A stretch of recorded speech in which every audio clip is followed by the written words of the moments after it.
c'est manger seulement, vous voyez pas les résultats, vous vous entraînez plusieurs fois à la salle de sport, mais vous avez toujours ce petit bout de gras qui persiste. Mais aujourd'hui, je suis là pour vous partager des informations cruciales. Je vais partager avec vous les habitudes qui nous empêchent de perdre le petit bout de gras qui persiste et qui peut s'accumuler autour du ventre. Certaines de ces habitudes vous paraissent banales, mais il y a de quoi dégrader votre physique. Ces habitudes sont parfois sous-estimées, mais elles jouent un rôle très important dans la capacité de votre organisme à gérer les stocks de gras. Mais la bonne nouvelle, c'est que je suis là pour vous aider à les identifier et vous pourrez ensuite apporter les corrections nécessaires pour améliorer votre physique. Alors la première habitude, c'est pas vraiment une habitude, désolé de vous décevoir, mais c'est une raison. Vous avez tendance à stocker beaucoup de gras parce que vous êtes résistant à l'insuline.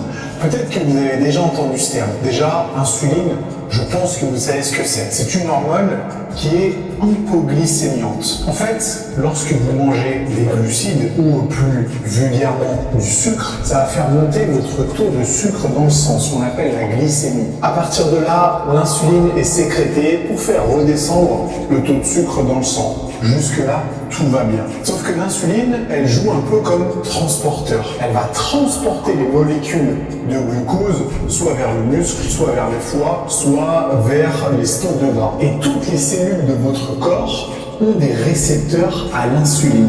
Et c'est là que ça se gâte. Parce que lorsque vous devenez résistant à l'insuline, eh bien ces récepteurs ne peuvent plus capter les molécules d'insuline, ce qui oblige votre pancréas à sécréter encore plus d'insuline. On rentre dans un cercle vicieux et on se retrouve avec un organisme qui arrive très mal à gérer les glucides que vous allez consommer. Voilà comment fonctionne la sensibilité à l'insuline. Ça, c'est une cellule. Et sur la membrane de la cellule, on va avoir un tas de petits récepteurs qui agissent en fait comme des serrures.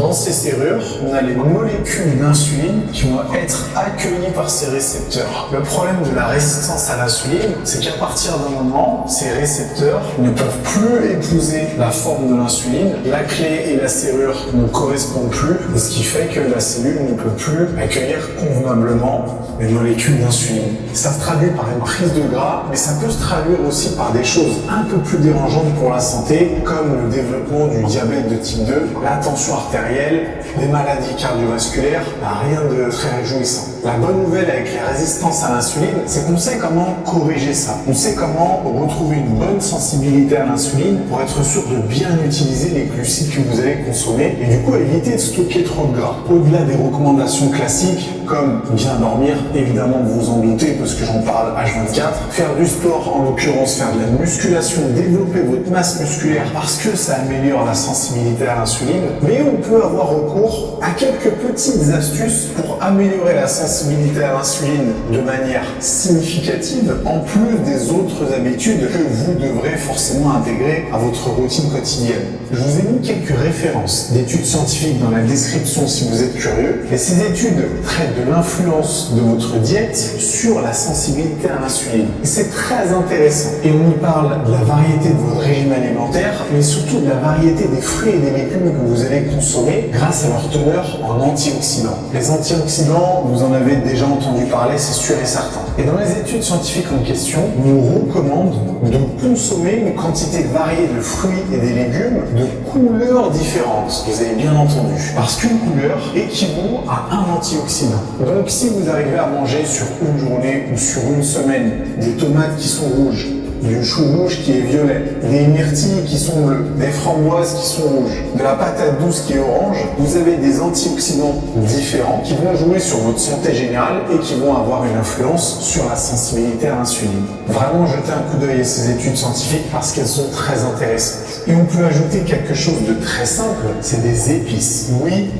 les épices ont une influence positive sur la sensibilité à l'insuline. Donc lorsque vous allez consommer du curcuma, de la cannelle, du fenugrec et toutes les autres épices, vous pouvez être sûr que ça peut améliorer la gestion de votre glycémie et du coup vous éviter de devenir résistant à l'insuline. Abordons la deuxième habitude.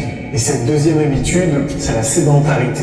Alors oui, vu comme ça a l'air évident. Mais la sédentarité, littéralement, ça peut vous tuer. Et je n'exagère pas les choses. Vous savez qu'aujourd'hui, on a tendance à rester très peu actif. Et faire 3 heures de musculation par semaine, c'est pas considéré comme être quelqu'un d'actif si jamais vous passez tout le reste de votre journée assis devant un bureau. Donc on peut très bien être sédentaire, mais avoir quand même une activité physique régulière. Je sais, c'est contradictoire, mais pourtant c'est la réalité. La sédentarité, en plus d'avoir des effets qui sont très graves sur la santé, bien sûr, ça va vous empêcher de perdre le gras qui s'accumule autour du ventre, par exemple. Et si vous n'êtes pas vigilant à ça, eh bien, ça peut faire un peu effet boule de neige et au fur et à mesure des années, provoquer encore plus de difficultés à voir vos abdos, par exemple. Mais il y a une bonne nouvelle, c'est qu'au-delà du fait que la sédentarité, ce soit un peu un concept abstrait, en fait, on peut transformer ça en quelque chose de concret, puisqu'on a des formules pour calculer si justement vous êtes sédentaire ou pas. Et vous savez que moi j'aime les formules mathématiques, donc évidemment de pouvoir vous partager ça, c'est parfait. Calculer son taux de sédentarité, c'est quelque chose qui est très utilisé par les diététiciens par exemple. Et on fait appel à quelque chose qui s'appelle le NAP, le niveau d'activité physique. On va multiplier par certains coefficients pour avoir un résultat final. Donc par exemple, le nombre d'heures que vous passez à dormir, ça va être multiplié par un certain coefficient. Le nombre d'heures que vous allez passer à faire du sport, ça va être multiplié par un autre coefficient. Et du coup, avec toutes ces infos et en prenant toutes les activités que vous allez faire tout au long de la journée, eh ben, vous tombez sur une valeur et cette valeur va vous permettre de déterminer si oui ou non vous êtes sédentaire et si oui ou non il va falloir bouger un petit peu plus. On a donc des paliers qui correspondent aux résultats que vous avez eus grâce à cette formule. On a le premier palier où vous êtes considéré comme sédentaire, le deuxième palier où vous êtes considéré comme très peu actif, etc. etc. J'ai fait le calcul avec mes propres habitudes. J'arrive évidemment au palier maximum, mais je fais presque 2 heures de sport par jour, auquel on rajoute 10 à 20 000 pas. Donc forcément, je ne peux pas être considéré comme sédentaire. Mais je vous encourage à faire le calcul parce que c'est très intéressant à savoir. Pour faire le calcul avec mon propre mode de vie, je passe 8 heures à dormir, je passe 6 heures assis, je passe environ 4 heures par jour debout, 2 heures à marcher, 2 heures avec les activités diverses de ma journée, et puis on finit par 2 heures de sport. Si on ajoute tout ça, ça nous fait 24 heures qui constituent la journée. Et quand on fait le calcul de tous ces coefficients, on arrive à 1,92, ce qui fait de moi quelqu'un de très actif. Et les solutions à la sédentarité, vous les connaissez déjà. C'est pas forcément faire plus de musculation. La sédentarité, c'est quelque chose qui se considère sur toute votre journée. À partir du moment où vous vous réveillez, jusqu'au moment où vous allez vous coucher. Et l'une des meilleures recommandations, c'est de ne jamais rester assis plus d'1 heure. Levez-vous le plus longtemps possible, allez faire un petit tour, accumulez quelques pas pour qu'on puisse éviter de rester trop longtemps immobile tout au long de la journée. La prochaine habitude, on en est tous coupables. Et moi le premier, c'est de faire des cheat meals ou même des cheat days. Mais il y a toujours des personnes qui aujourd'hui décident d'inclure les cheat meals ou les cheat days à leur diète en pensant que ça va avoir des effets bénéfiques. C'est pas le cas. Ça n'a pas d'effet bénéfique. Et sur le long terme, ça peut même se transformer en une grosse difficulté à perdre le gras récalcitrant et ça peut vous empêcher de voir enfin vos abdos. Il y a véritablement rien de positif avec les cheat meals. Et le problème, c'est que même si vous êtes très sérieux pendant 1, 2, 3, 4, 5 jours et que vous décidez ensuite de faire un cheat meal avec 4000, 5000, 6000 calories, eh bien ça peut réellement vous empêcher de perdre le gras que vous aurez envie de perdre. Je pense que beaucoup d'entre nous d'ailleurs, je vais m'inclure dans le sujet, ne réalisons pas à quel point un cheat meal c'est une bombe calorique. Imaginez 10 000 calories, même si vous êtes très sérieux sur le reste de la semaine, ça va définitivement provoquer une prise de gras. En plus de ça, au-delà de la prise de gras, psychologiquement, les cheat meals, ça peut provoquer un rapport malsain avec la nourriture. Ça dérègle la sécrétion hormonale de l'insuline, de la leptine, de la gréline. Ça vous encourage à manger encore plus. Ça a une influence négative sur votre sommeil, sur votre motivation. En bref, il n'y a rien de bon avec les cheat meals. Donc, je vous regarde droit dans les yeux. Ne faites plus de cheat meals. Ne trouvez plus d'excuses pour faire des cheat meals. À la limite, faites des jours de recharge glucidique qui peuvent être intéressantes, mais les cheat meals, c'est à l'avenir. Donc pour la prochaine habitude, vous allez vous dire, Nas, il se fout de notre gueule là, parce que la prochaine habitude, c'est de manger trop bien.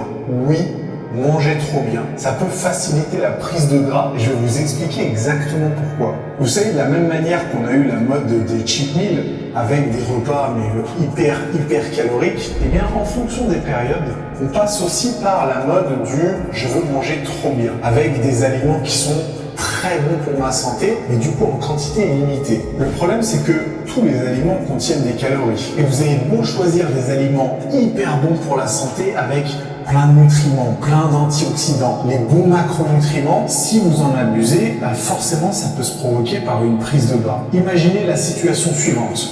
Le matin au petit déjeuner, vous allez manger 4 œufs entiers avec un petit peu de flocons d'avoine, avec des graines de chia, avec un petit peu de protéines et quelques amandes. On n'a que des aliments qui sont bons pour la santé. Imaginez ensuite à midi, vous décidez de manger un pavé de saumon, bon pour la santé.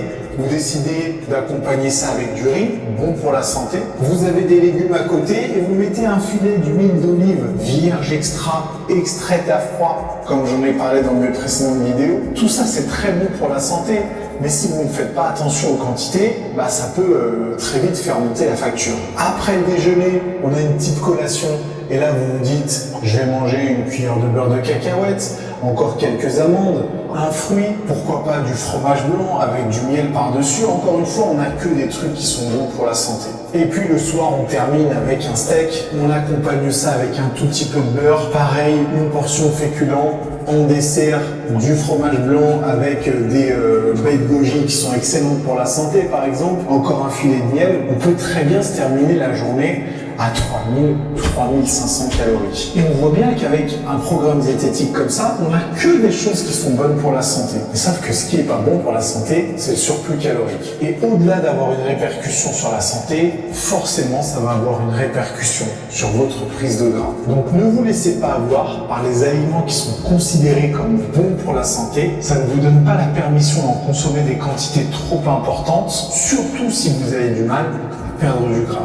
Manger trop bien en trop grande quantité, c'est pas cool. Prochaine habitude, je la faisais moi-même quelques années en arrière. Mais je pensais pas que ça pouvait avoir autant de répercussions sur mon niveau de masse grasse. Et cette habitude, c'est le fait de manger trop tard avant de se coucher. Plusieurs raisons qui pourraient expliquer ça. Premièrement, manger trop tard le soir, ça peut perturber ce qu'on appelle le rythme circadien. Et le rythme circadien, c'est un peu l'horloge interne de notre corps qui va déterminer quelles hormones sont sécrétées à quel moment pour qu'on puisse être éveillé et alerte le matin par exemple et qu'on ait envie de se coucher lorsque le soir arrive. Lorsqu'on mange trop tard le soir, notre organisme doit digérer et métaboliser tout ce qui vient d'être ingéré. Et le problème, c'est que c'est un peu contradictoire avec le fait de se relaxer pour aller se coucher. On a donc forcément la qualité du sommeil qui va se dégrader. Une étude de 2009 sur des souris a examiné l'impact de l'heure du repas sur le poids. Pendant 6 semaines, 2 groupes de souris, suivant un régime haut en lipides, ont été nourris différemment. L'un le jour, l'autre le soir, et le tout à quantité de calories égale. Les résultats ont montré que les souris nourries le jour ont pris presque 2 fois plus de poids que les souris ayant été nourries la nuit. Et la nuit, il faut le rappeler, chez les souris, c'est leur phase active, donc c'est inverse par rapport à notre mode de vie. Donc non seulement manger tard le soir peut perturber le sommeil, mais en plus ça peut engendrer une prise de poids. Il y a d'autres hormones qui jouent également dans la régulation de l'appétit, en l'occurrence la leptine et la gréline. Vous avez sûrement déjà entendu parler de ces deux hormones. La leptine et la gréline jouent sur la satiété, jouent sur la sensation de faim, et lorsque la production de ces hormones est déréglée par un sommeil de mauvaise qualité par exemple, ça peut se répercuter par une suralimentation les jours suivants. Donc vraiment aucune bonne nouvelle. En plus du fait de manger tard le soir, est-ce que ça vous arrive de manger debout ou de finir votre repas hyper rapidement, genre en 10 minutes ou 15 minutes. Manger debout, c'est devenu une pratique courante dans notre société actuelle. Je suis persuadé que certains d'entre vous n'ont pas vraiment le temps de déjeuner par exemple et se précipitent non seulement en mangeant debout, mais en plus en mangeant rapidement. Et puis si on ajoute à ça manger n'importe quoi, là on a une accumulation de facteurs qui va forcément vous prédisposer à prendre du gras. Même si on peut penser que ces habitudes n'ont pas forcément d'influence sur la prise de gras, après tout, manger debout, manger rapidement, qu'est-ce que ça change à partir du moment où on ingère des calories? Et bien en fait, ça peut avoir de grosses répercussions, en l'occurrence sur la satiété et sur l'absorption des nutriments essentiels à cause d'une mastication qui ne serait pas faite de manière complète. Donc oui, manger dans de bonnes conditions, c'est presque aussi important que de sélectionner les bons aliments. Avoir une diète de qualité, c'est juste une partie de l'équation. Le reste, ce serait par exemple le timing des nutriments ou les conditions dans lesquelles vous allez consommer vos repas. En plus, vous le savez probablement, manger trop rapidement, ça peut altérer la satiété. On a l'impression de ne pas être rempli, on a tendance à manger encore plus, cercle vicieux qui nous amène à un stockage de gras plus important. Donc le conseil est le suivant, ne mangez pas trop tard avant de vous coucher, faites l'effort de consacrer du temps à votre déjeuner et à votre dîner en mangeant assis et pas trop rapidement. J'aimerais continuer avec une habitude qui moi me tient à cœur et je trouve très importante, c'est la difficulté à dire non. Vous savez à quel point l'environnement peut jouer un rôle très important, déterminant sur votre progression, que ce soit pour prendre du muscle, pour perdre du gras, pour améliorer votre bien-être, pour améliorer votre business. Votre entourage, votre environnement joue un rôle déterminant. Et on sait à quel point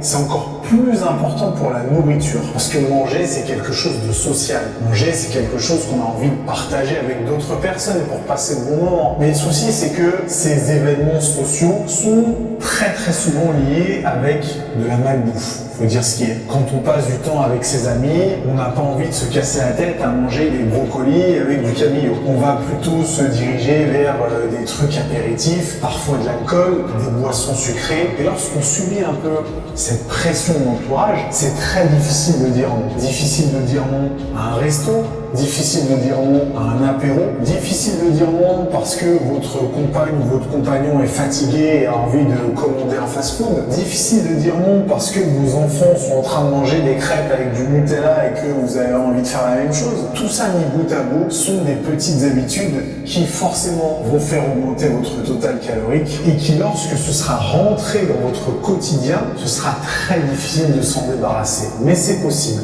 En fait, pour réussir à dire non, il faut être en parfait alignement avec ce que vous voulez accomplir. Pour moi, ce qui me facilite les choses, c'est de me fixer un objectif précis, concret, avec bien souvent une deadline. Je mets cet objectif le plus haut possible dans ma liste de priorités, ce qui fait que lorsqu'on me propose quelque chose qui va compromettre l'accomplissement de cet objectif, j'aurai beaucoup plus de facilité à dire non. Et cet objectif, je sais qu'il me rend heureux, je sais qu'il va m'épanouir. Et comme je suis avant tout intéressé par mon propre bien-être, ce qui est logique, je vais tout faire pour l'accomplir. Alors évidemment, vous imaginez bien que le but, c'est pas de se transformer en ermite qui ne mange jamais avec ses amis et qui refuse toujours tout. Évidemment, l'objectif, c'est de trouver une balance. C'est d'arriver à prendre assez de recul pour être conscient des moments où vous avez la possibilité de dire oui et les moments où il vaudra mieux dire non. Et personnellement, je m'applique une règle très simple. À partir du moment où ça me fait culpabiliser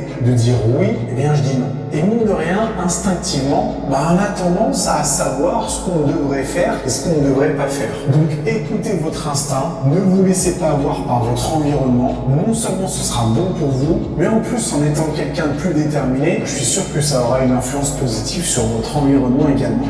Les amis, on a fait le tour de ce qui était le plus important pour moi. Des habitudes qui compromettaient le plus de votre capacité à perdre du gras. J'aimerais bien qu'on continue la discussion dans les commentaires. Faites-moi part des habitudes dont vous êtes coupable et celles que vous aimeriez bien changer. Comme d'habitude, si la vidéo vous a plu, on met un gros pouce en l'air, on s'abonne à la chaîne et nous on se retrouve très vite pour d'autres conseils. À plus.